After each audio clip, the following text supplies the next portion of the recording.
our very existence and demonstrates clearly that today in America and the city of Virginia Beach, our elected officials consistently make policies that benefit the top 1% of its citizens and in detriment of the remaining 99%.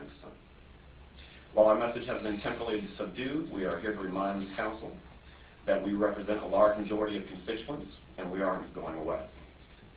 We won't accept having our First Amendment rights to free speech and peaceful assembly curtailed. We are committed to working for transparency in federal, state, and local politics, which include especially campaign finance reform on all levels. As long as our middle class continues to disappear, the poor struggle, and the homeless population grows, we will be their voice. As long as public transportation remains inconvenient and inaccessible to those who rely on it most, we will be speaking out. As long as public school systems face a budget shortfall of more than $90 million, we will continue to be present and vocal. Finally, we ask the proposal of a 4-star convention center hotel being built at a projected cost of $109.2 million, half of which you're asking for the taxpayers to pay.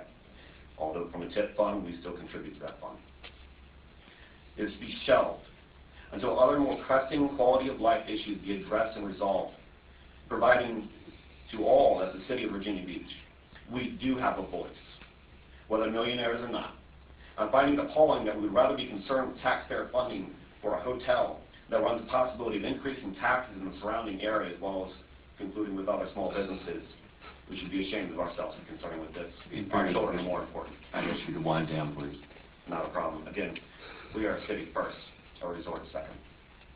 Thank you for your comments. Next speaker, please.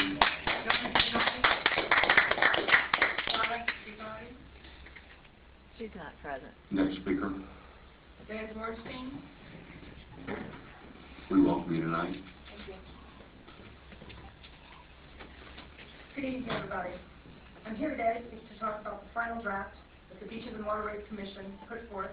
It's been recently released and will be submitted to the city manager later this week.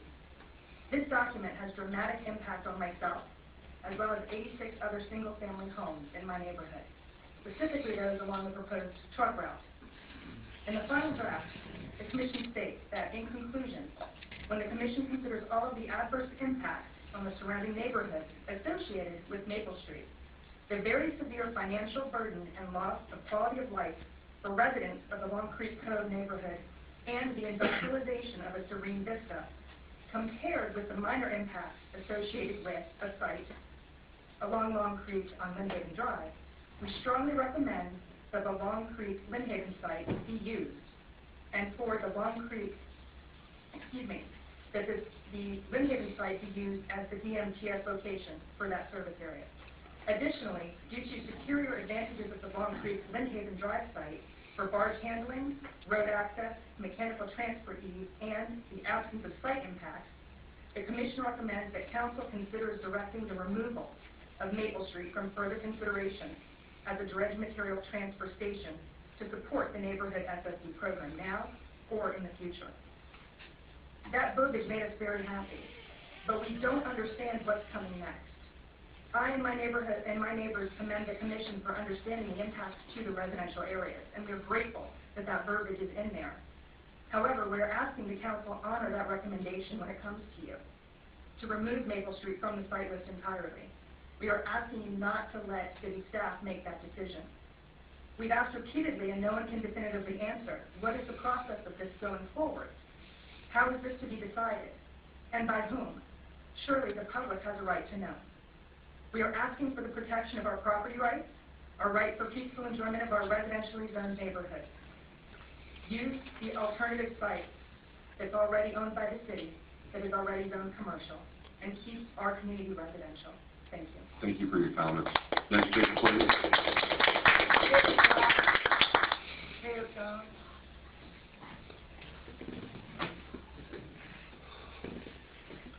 We welcome you tonight. Well, I'd just like to say in regard to your